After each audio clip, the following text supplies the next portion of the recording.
Hello, Internet. We are live, but let me double check on my devices because I'm also streaming and guest starring. Imagine that. Tap to unmute.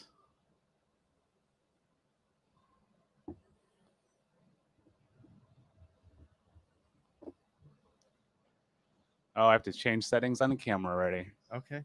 It is working. Settings on camera and audio. That's right. Yeah.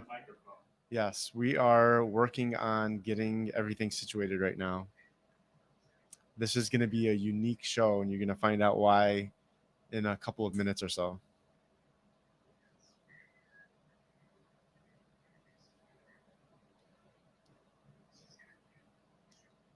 I hope everybody's doing well on this super cloudy day in Michigan. Maybe we might get a few more seasons today. We don't know.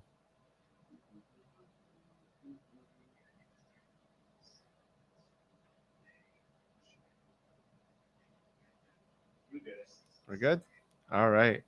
We just got the thumbs up to go.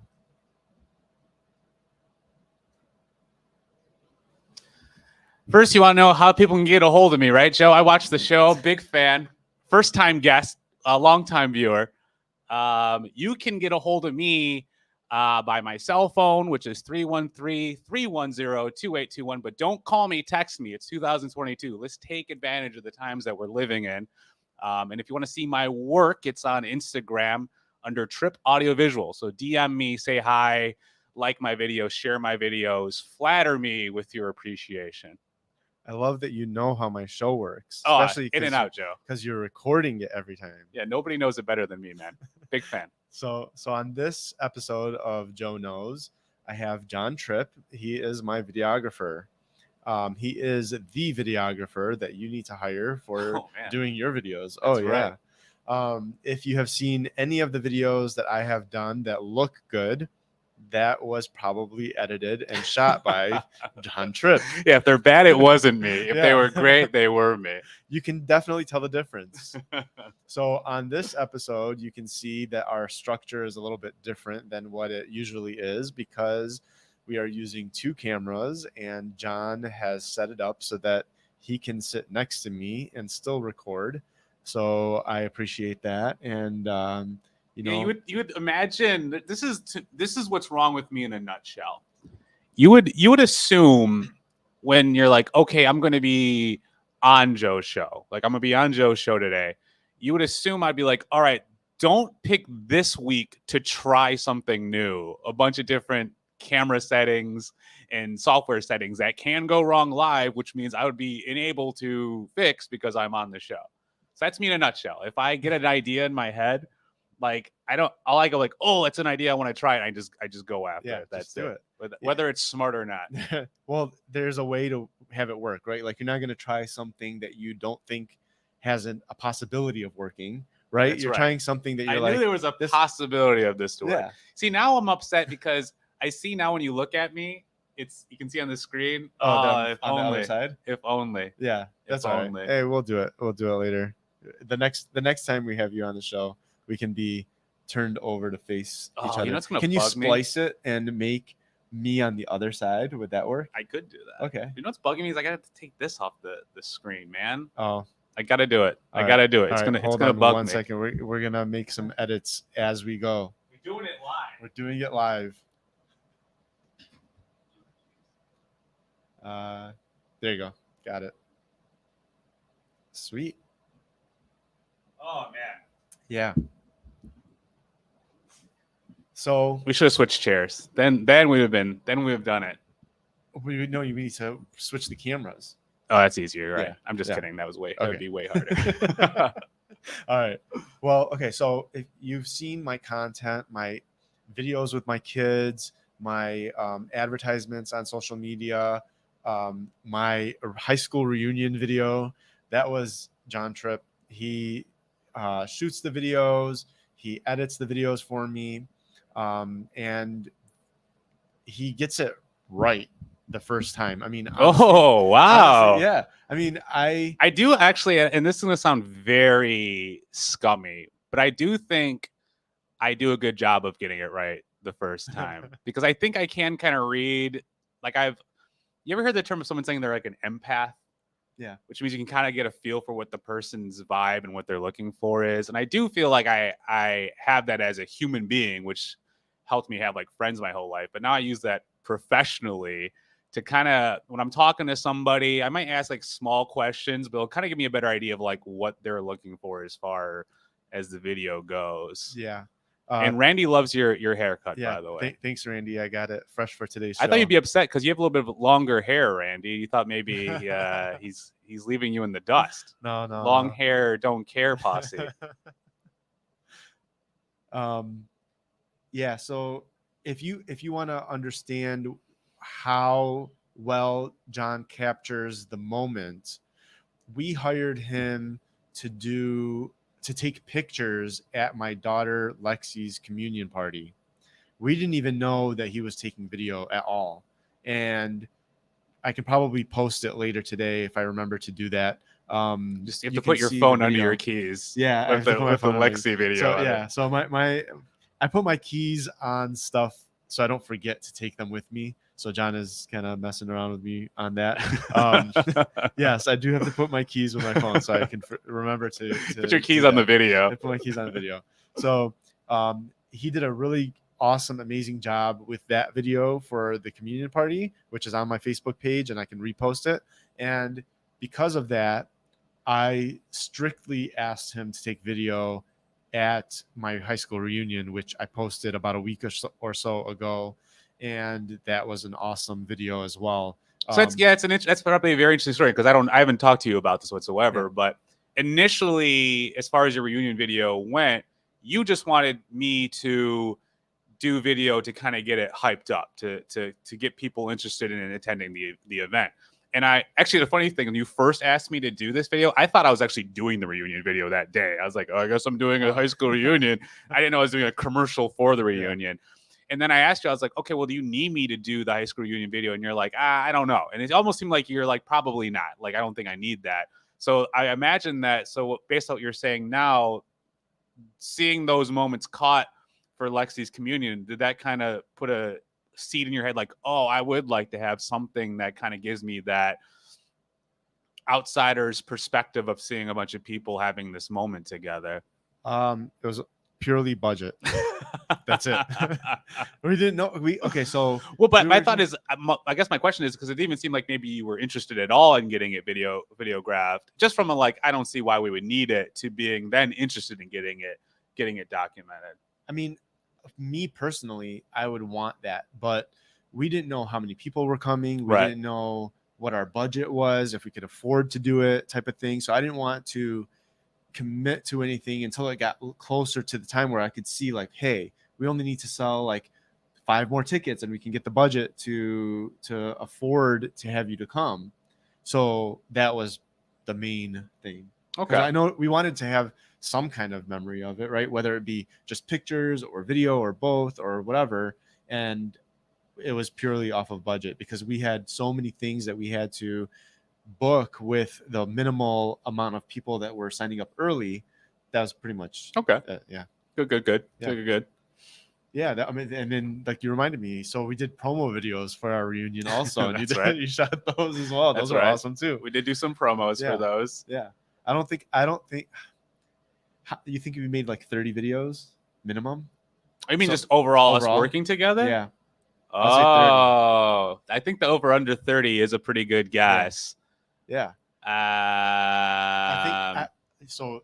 Let's say we made around 30 videos overall. That sounds about right. I don't think. If you figure we did 3 separate sets of the Dallo Presents family videos. Yeah. I did those, by the way. I know that's your guys' favorites. Yeah. I know you love those Dallo family videos, and that's me. Yeah. If you haven't seen them, they're on my Facebook page, Instagram, and I have a YouTube channel as well, Dallo Estate Planning. If you search for it on YouTube, you can run through all of my videos with my kids. Those are great. I think they're awesome. John thinks they're awesome also. To be fair, Joe should get equal credit for that because those are all his concepts. I have not come up with a single concept of those videos. Yeah, the concepts are my kids. I did. Yeah, I came up with those too. Those are also mine. The kids. Those aren't my kids. Those are Joe's kids. But I did add a coin flip, a sound effect, so that really sold the coin being flipped in that video. Yeah, no, that was awesome. Look at that. We have a Joe question. Okay. I'll even read it for you. This is what I'm doing today. I'm a host. I'm doing the stream, and I'm going to be reading the questions for you. Okay. As an ex-teacher, what should all my teacher friends do that aren't near retirement age but approaching it?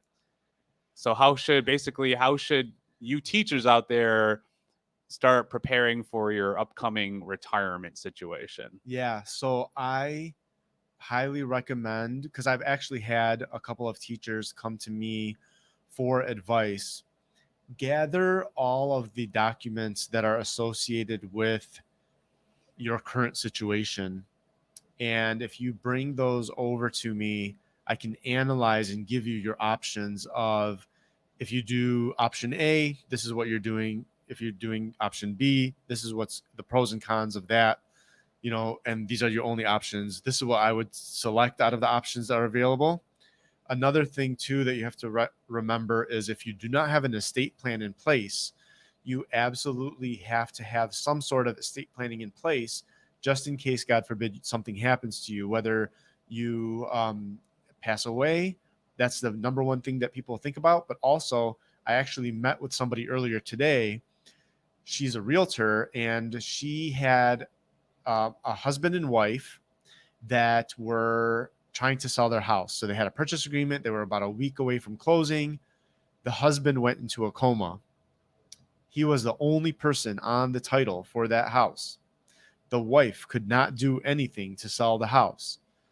They were also in the middle of possibly either being separated or getting a divorce, or in the process of the divorce. So that's not a good time to have an issue come up where you have already gotten into an agreement to sell the house. You're not able to because you went to a coma. Eventually, things ended up working out for them because they had a power of attorney signed when he ended up getting out of the coma a couple of weeks later. But that's not typically what happens. So I highly recommend getting your estate planning in place, having a review of all of your documents to make sure everything is situated and based on what your goals are, if you're able to meet those options. And then just doing things ahead of time is way better than being proactive is way better than being reactive in those situations. You gotta say your line for that. You have a specific line about you can spend a little bit now, or spend. There's more to it. Yeah, if you use my services now, it's a lot less expensive than if you call me later. That's pretty much it's something about, but you throw a need in there versus if you and don't worry, we're gonna edit this. We're gonna edit this. It's gonna be so clean. It's gonna be so clean, and no one's gonna think that we're stumbling with the words of it. I charge you a lot less when you want my services than when you need my services. Oh, yes, we're keeping that. We're keeping that take. That's the take that we're using for sure. So, no, definitely, I recommend just having somebody review all of your documents, making sure that you're on the right path, you're meeting your goals, everything is on track. That's all that you can do at that time. So good. So you were prepared for how talkative and crazy I was. I was not prepared for that. You're like, where is this? This is something to talk about. I am very outgoing and question and curious and life of the party but I find that energy is unhelpful on a shoot. Okay. So you're like me, right? I think so. You're like, I do know boring. But then if you watch watch his reunion video. Watch my reunion video, and then you're good. You'll get a good idea of how I am when I'm not talking about boring stuff like life insurance and estate planning. Well, there's so many things where I'm on literally being paid by the hour to do. So if I'm at a meeting, and there's times where I'm at meetings where I'm not like strategy based. I'm more like worker bee. Like, this is the strategy. Go complete the strategy. And nothing makes me more. It's one of my biggest pet peeves when time is being wasted. So I hate when you're in a meeting. I hate all meetings, to be fair. But when you're in a meeting and you're just kind of fooling around and making jokes and going back and forth. Next thing it's been 3 hours and nothing's been done. Oh, yeah. So I hate that more than being quiet. So there's often times where I'll just be quiet, and then also it just kind of helps me do my job better if I'm not like the center of attention and like trying to drive the party. I can't capture the party if I'm in the center of it. So I always try to like be a little bit when I'm professionally doing a job. I try to kind of lay back in the cut and then not try to have an effect on what's happening in front of me so I can more accurately catch it. Right. And like he said, a big pet peeve is wasted time, and John does not waste time. No. It works out really well. If you are organized, you know what you want to do, how you want to do it. John will coordinate with you to make sure that you stay on time, be efficient. And, obviously I leave the creative side to him in terms of how we're shooting the video. I do come up with the ideas of what I want to say, what the concept of the video is supposed to be, but I let him say like where we're going to shoot it, how we're going to shoot it, what angles, what, different stuff like that I just say, you take care of that and I don't have to worry about it. What would you say helps you shoot the videos for your clients? Like, what would you say somebody would need to prepare ahead of time for them to use your services? This is a great question. This is a really, really good question, Joe. Because that's something that comes up a lot. A lot of times people will just DM me. 9 times out of 10, it's a text message or a DM on Instagram. And it's like, hey, I want to do a video with you. How do we get started? And if we get past that point and are like, yeah, I want to, for instance, I'm talking to somebody who wants to do videos that are going to highlight dentists that work in this dental practice. So what would be the most beneficial for both of us is you showing me other videos that you like and would like to emulate your video to look like. So that's probably the easiest thing you can do that would save a bunch of time, because I do charge by the hour. So if we're sitting in, the place we're planning to shoot, let's say we're at the dentist's office and we're planning on shooting something, and you're figuring out like, what do you want it to look like there and then, it's just you wasting time while I'm sitting there and saying, okay, great, I can try that, or we can try this. Because there are a lot of videos out there, and then everyone is influenced by the videos they see. Doesn't mean we have to make a frame by frame remake of it, but we can definitely use it for tone. I think the part that I struggle with most with a new client is the tone. Like, what do you want your tone to be? Is it, is it lighthearted? Is it super serious? Is it businessman? Is it funny? Is it dark? Is it off the wall? Is it abstract? Is it very polished? Is it kind of behind the scenes footagey? There's so many different artistic directions you can go for a video. And I, honest to God, forfeit all my creative opinions to the client. I don't have a dog in this fight. This is your video. This is your vision. And I don't feel comfortable like bulldozing over you to get there quicker, because I think that's unfair. And I do legitimately do this from a place of helping people. I really do want to help people make the things that in their head come true. And I can only do that by getting an idea of like the tone of the video at the very least. So the best thing you could probably do is grab a couple videos. Like you ever people do things like style boards. Like this is a professional thing where they'll like take like, and movies do this too, where they'll like write on a whiteboard like vintage, retro. They'll just have a bunch of like bullet points or visuals or pictures that just kind of give a tone. So videos are very helpful for that. Pictures are also helpful for that. So if you can kind of have an idea what the tone is, or specifically videos you can send me, that's going to make things go a lot quicker. Yeah. And another thing too is like what you said. So in my experience with using John, it's he will record. He's there to record you doing your thing. And so if you don't know what to do, you need to hire somebody or figure out on your own the marketing thing that you want to be recorded. He is only there to record you. He'll edit everything. If you need like minor things of like where it's going to be shot in your location, what the best lighting is, what angles to be shot, he'll take care of that because that's part of the recording portion of it. But for me personally, I'm very organized. I know what I want to say. I have some very personal videos. I have some very strict videos, like serious videos, and I have some funny videos. And I know exactly what concept I'm trying to capture. And then I have John come and record it. That's how we have it set up. That's why it works really well in my situation to use him, because I already have everything situated.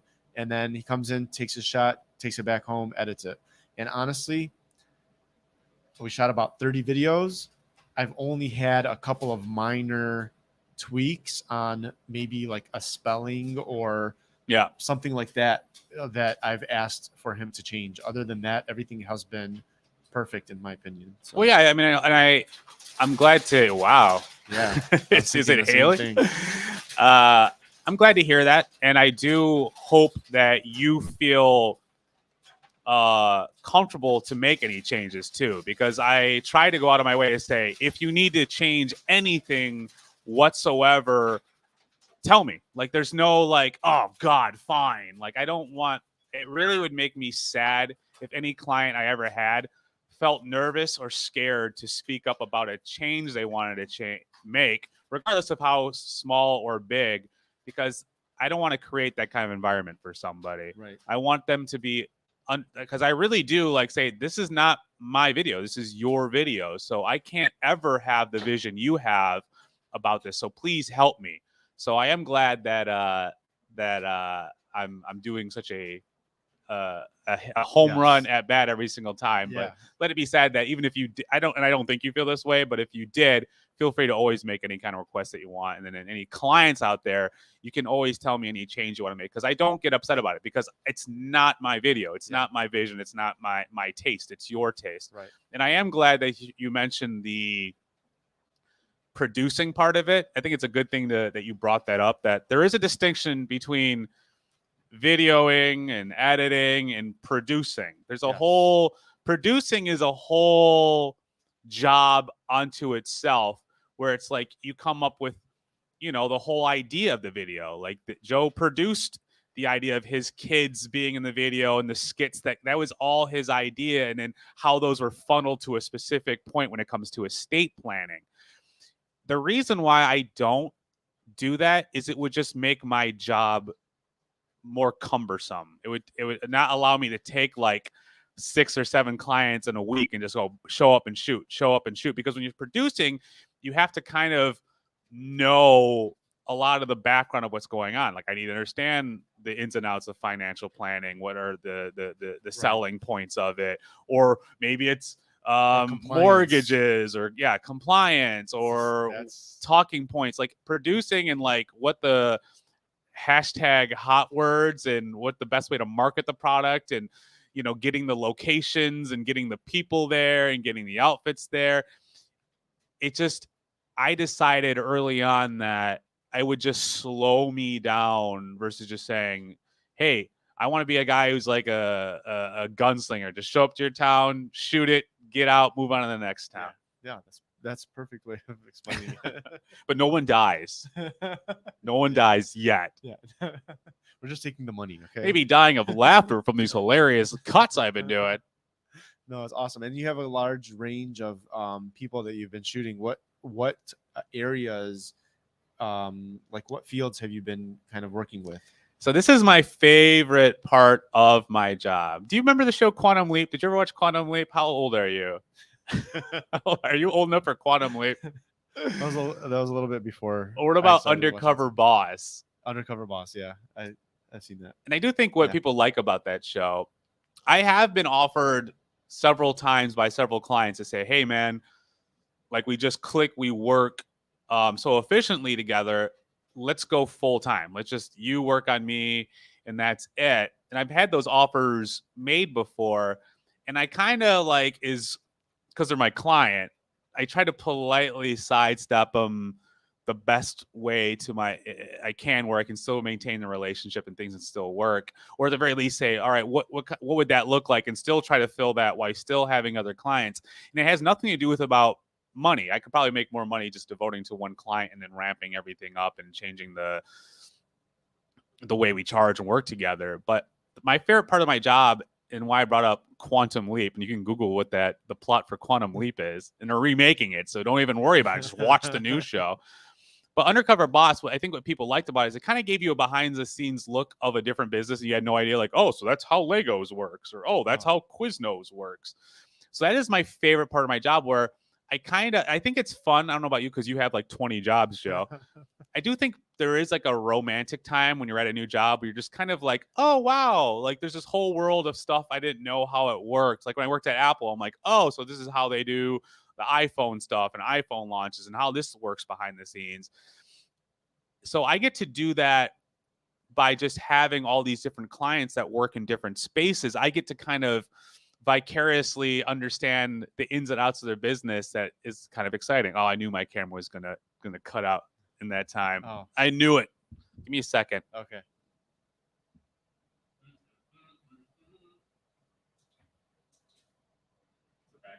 No, not yet. There you go. There we go. Got it. To be continued. Yes. So it's always been exciting to me to like see how things work at a business. So I've worked with like people that own dress shops, like boutiques in downtown Detroit. I worked with caterers, personal assistants, 20,000 mortgage people, an estate planner, which I mean, you know how people think about wills. No one thinks about wills or trusts, but I've learned so much about how much further you can go into it, and the different things that are peripherals that you don't even think about part of that business. I'm trying to think if there's anything that's the most wild one is a dating coach. Oh, some guys like, I need to shoot a video that makes me look good at talking to women so other people will use my services. That's funny.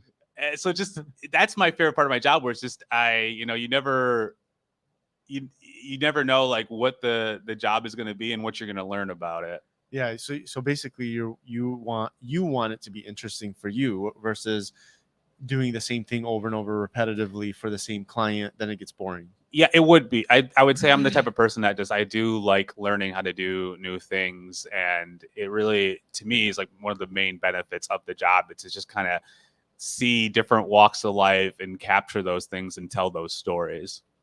So what do you think is the most creative video that you've shot, and what is the most difficult one that you've shot?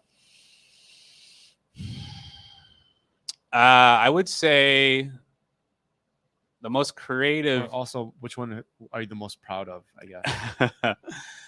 Oh man, I would say the most creative video I shot was a video for the famous Damon Johnson of DJ Realty Solutions.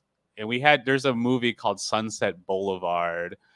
And there's this, I'm bringing up, I'm an old person. I'm bringing up Quantum Leap and Sunset Boulevard. But there's like this famous speech this actress gives down when she's coming down the banister or whatever. And she's making this big famous speech. And it's like one of those famous Hollywood speeches that kind of get parodied and memed upon. It was even like a TikTok meme.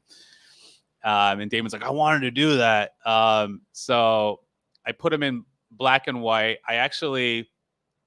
And he changed it to being real estate related. So he's talking about like, he's like, oh, she says in the thing, she's like, oh, those wonderful faces in the dark. And he goes, oh, those wonderful houses in the dark. And I'm going to sell another one and another one. So it's like that kind of like grandiose Hollywood energy. Nice. And so like I put him in black and white. I added this thing that made him like he was like an old projector. So it's kind of shaking and there's scratches and it's out of focus. Nice. I gotta see this video. We gotta post this. It is a great video.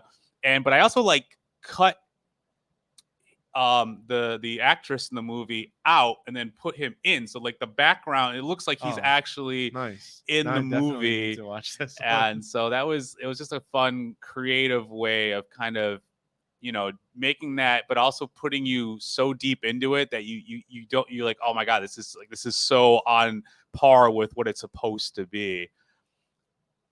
what I'm most proud of the video, you know, that's so tough because I it's like my children in that regard. Yeah. You know, I gotta say again, it's another man, it's the Damon show. There's this video that we call Woodside, where he's touring this really, really fancy house. And it kept reminding him of the show Dynasty, which is like, what am I doing today? Just all these old shows.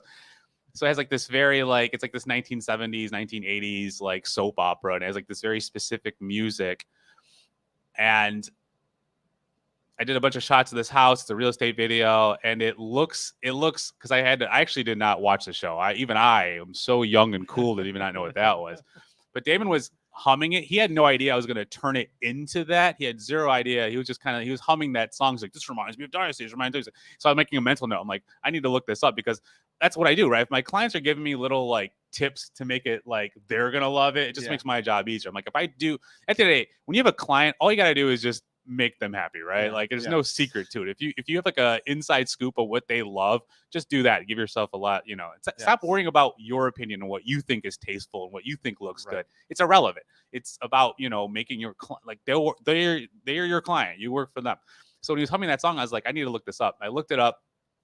I watched like the intro for it like 50 times, and I download the font they use in the beginning. I used the same color they used in the thing, and I ultimately made like a super like compelling remake of the intro of him touring the house for this Dynasty show. And when he saw it, he literally cried. He literally cried when he saw the video because it was something that him and his mother watched together, and it reminded him of his mother.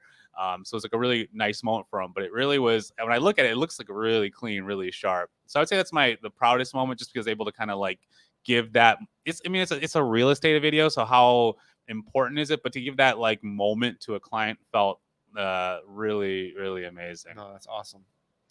Yeah. That's, it's always good to, like you said, it's all about the client. It's satisfying their goals. And so if they are satisfied, then you're good.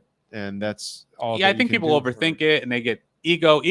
Ruins everything. Like if you're feeling some type of way, take a second. You're a human being, right? It's normal to have emotions. It's okay to have emotions, but it's not okay to act on those emotions without doing some research and going, why am I feeling like this? And then and sometimes it's just you're cranky. Sometimes you're like, oh, I didn't sleep very well last night, and I'm pissy, and that's the only reason why I'm reacting like this. Like if you have a legitimate concern, like, oh, this is hurting humanity, so I gotta say something about it, versus like, I think that red shirts are tacky, so he's wearing a red shirt and he shouldn't wear a red shirt. It's like, I mean, have some perspective. Like, is it something that it's your opinion, or is it something that's actually tangible? Yeah. No, I agree.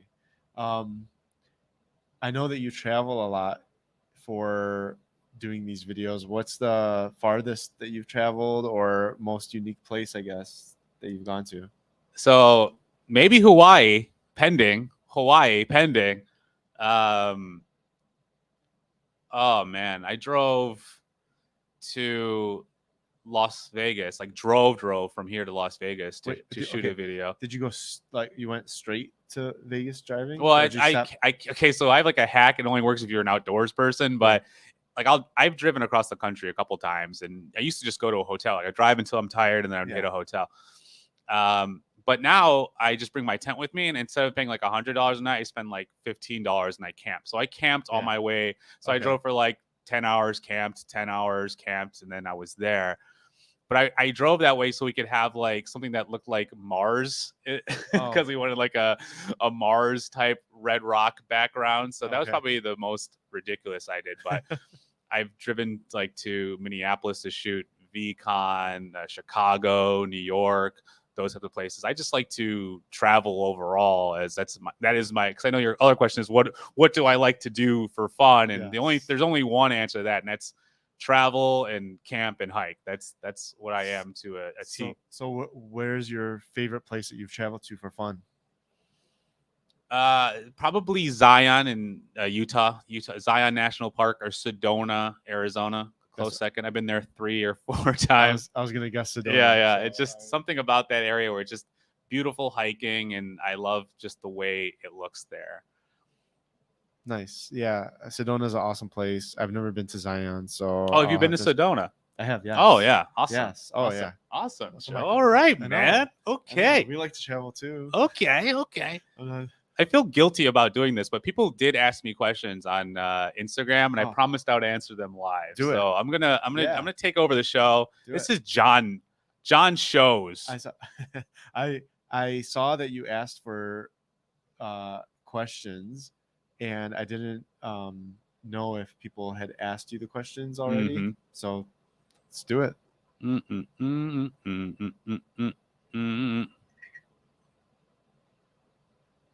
Oh, here we go. Okay. Question number 1. Current favorite trashy reality show and why? So some of you who do know me know that I have a guilty pleasure. Some of you have a sweet tooth. I have a trash eye. I love trashy reality television. And it's the same one. It's 90 Day Fiance. You can't beat the king. That's the best trash reality TV show you can possibly watch. Okay, so did you start out watching like Real World? Because that was the original. Oh yeah, right? I watched all those. Real World, Road Rules, Real World, Road Rules. The Challenge, I still watch. I watch all of that stuff, and just to make myself feel better, give an excuse for myself. I don't know. Just sometimes, like I feel like if you're trying to unwind, like if I'm spending all day like looking at videos and editing them all day, the last thing I want is like a compelling storyline. I want to have something in the background that I can judge people, which I'm allowed to. That's what they're doing for me. I'm allowed to judge them, but also playing with my phone and I have to pay attention or miss an episode. Yeah. It's like if you miss an episode of 90 Day Fiance, but what's happening? Why is Ed Stark no longer here? That's the whole reason that they didn't make their marriage. So. That one episode you missed out. You didn't. Yeah, you're right. It's because I'm a lover of true love. So Joe, do you have a trashy reality show that you watch, or is this something you're like, oh, I cannot do this? The first question should be, do you watch TV anymore? No, that's true. I forgot about that. I don't have time to watch TV. I never really got into reality shows, but I did watch wrestling. I think that's that's your reality show. My fake reality. Are you still watching wrestling, or no? But let me tell you what happened. I was watching some biographies of WWE legends, and like the guys that I like Undertaker and Shawn Michaels and all that.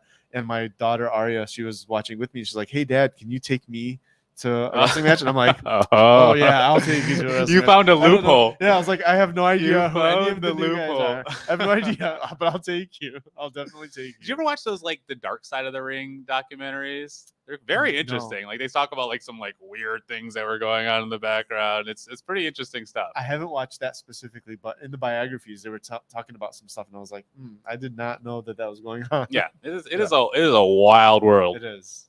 What do your clients ask you the most? So this was a question for me, but I'm going to have Joe answer first because it is Joe's show. What would you say your clients ask you the most?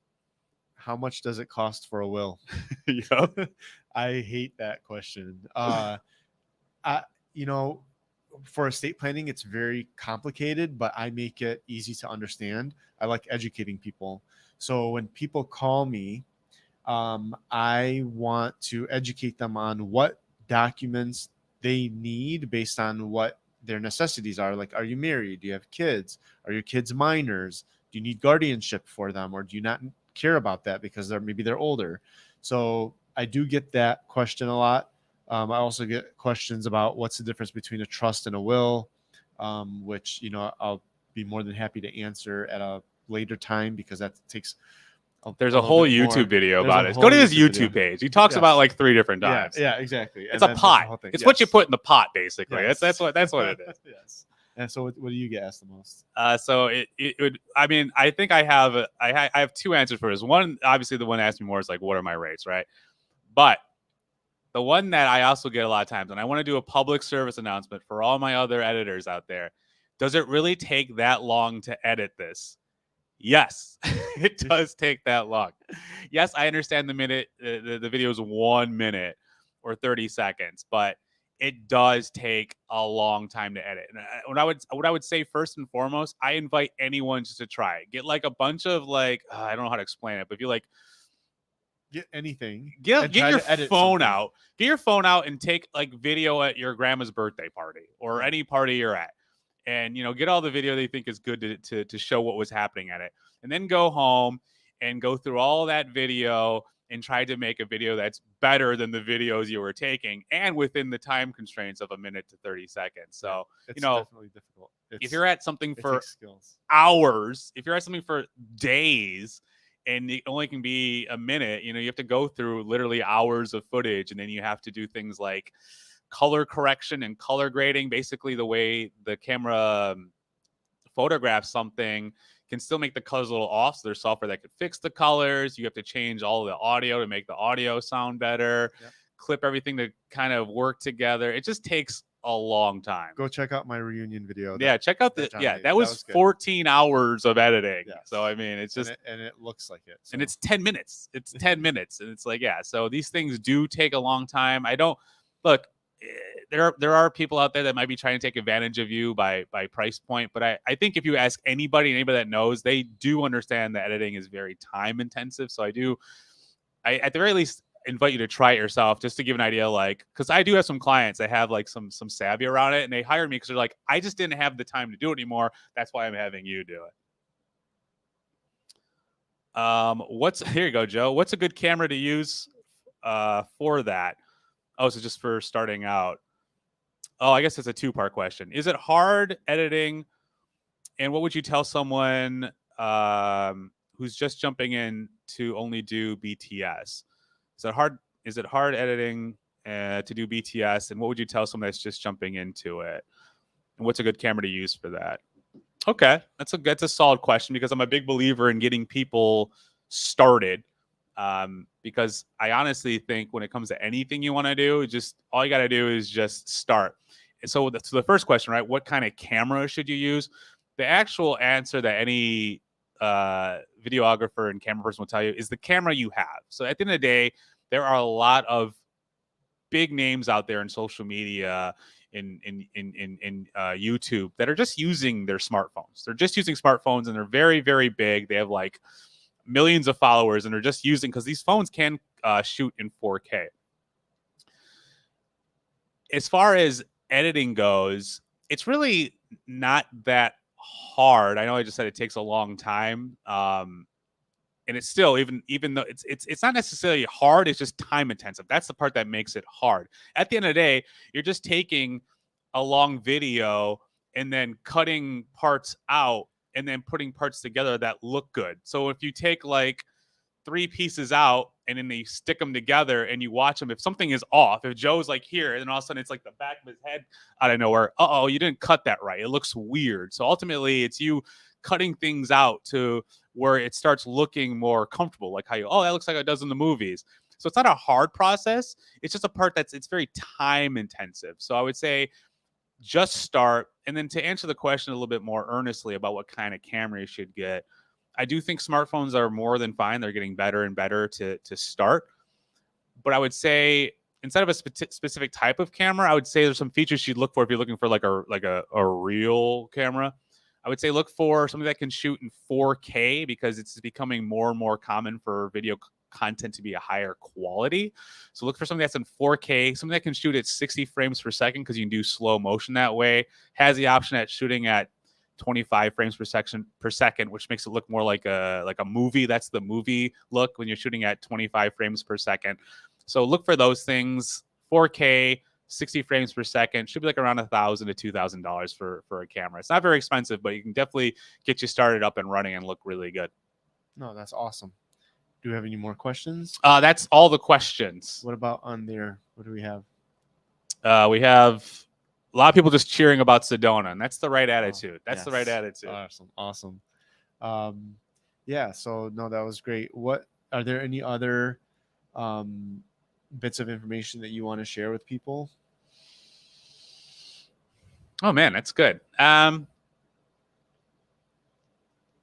I'll do it because it's self-serving in a way, but I know that a lot of people that are watching my stuff or going to things that I'm on, they're all just people on the fence about getting started and making content. And I think that's luckily that I'm on Joe's show. I think Joe's like the perfect example of how you should do it. Joe just basically kind of found out who was doing videos in the area around him. He reached out to me. He said, I just kind of want to get started. He didn't really have a clear vision of, like I said, like, I like people should have tone and all that stuff. That's just, it's nice to have it, but he didn't even really know to begin. He's like how a lot of you are right now. You didn't really know where to start. But what made Joe different is he just said, okay, I'm gonna talk to this guy. We're gonna start. We didn't really know what to expect or how it was gonna come about, but just from that one foot in the door, it did so much for both of us. It did a lot for me. It did a lot for Joe. So for anyone that's just kind of on that fence about like, hey, should I start doing videos, right? Should I start getting them made, or should I start doing it myself, or should I start posting regularly? You'll find that just by starting and just giving an earnest go at it does a lot of the work for you without you even have to thinking about it. I think a lot of people are always overthinking something versus it's just as simple as like, do it. Yeah, it's not the best thing in the world, but it's better than nothing. And that not the best thing in the world gets you steps closer to the best thing in the world, if that made sense. Yeah, no, I definitely agree with that. I'm a big proponent of getting started. And so, like, everybody always looks for perfection. That is the wrong mentality. You're never going to, if you're looking for perfection, you're never going to get it, because you're always going to criticize everything that you do for perfection. And I'm not talking about in your specific craft, right? So like me as an estate planning attorney, I'm looking for perfection. John, when he's doing his videos for people, he's looking for perfection. But when you are marketing yourself, or when you need a concept to be recorded, or to use John's services for whatever reason, you just need to have a general idea of what you need to have done and just make it happen. And when you do that, you will learn by the second, third, fourth time that you're doing it what works, what doesn't work. You'll start getting more ideas. You won't care about being perfect. You will, because the whole point of me, the stuff that I use John for, only a few of the videos I said I would like these to be perfect in terms of capturing the moment, because it was my daughter's communion, it was my high school reunion, it was a couple of other videos that we shot. But for marketing purposes, the whole purpose of marketing is to get your name, your face out there for people to see you. And for me, for the stuff that I'm doing, I'm like, especially after John built the trust with me, because I'm a big, if he would have not done a good job on the first 1 or 2 or 3 videos, I'd have been like, I'm not using you anymore. Now I'm just like, hey, come over. We're shooting a few videos. I got the ideas down. Let's go. And I'm good with that. And you have to just get started with what you have, and you can build it from there. But if you don't get started because you're waiting for perfect, it's never going to happen. Yeah, and we couldn't do those Dallo family videos at first. Like it takes a couple videos getting in the rhythm to get there. So you really can't get anywhere until you just start. And the good news about when you just start, doesn't have to be like amazing. It just basically is getting you to the place that you need to be. But the longer you wait, the longer it's going to take. Right. And I highly recommend John. If you need social media advertising, the video content for that, to somebody to shoot the videos for you, or just advertising in general, or if you have something that you need to be recorded, I always send John's number. I've probably sent around 30 people your information. It's an over under on which one we've done more videos together, or people that I've recommended. So then how can they get in touch with you again? So the best way, honestly, is through social media. So if you're on Instagram or Facebook or Twitter, which I sometimes check, but mostly Instagram, it's Tripp Audio Visual. So check me out there. It's a good way to see what I'm doing, what I'm up to, and how to get a hold of me. Or if you just want to text me or call me, 313-310-2821. I'd be happy to get started with you. Does that sound like a business pitch? It does, yes. Good. Yeah. So if you noticed also that this video looks different, it's because John is usually recording the videos as we're going with the guests, but he's unable to do that right now and be a guest on the show. So it looks a little bit different. So yeah, anyway, if you need any of his services, you know how to get a hold of John. If you get a hold of me and you need his services, I'm definitely going to recommend him.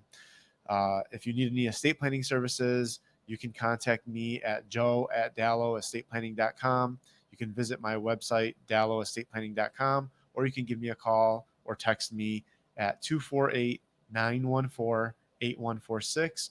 Thank you for joining us on the show. Thank you, John, for being on the show. I had a lot of fun. This was good. Too. I'm such a talker. Who knew it? Yeah. Exactly. All right, guys. Be safe out there.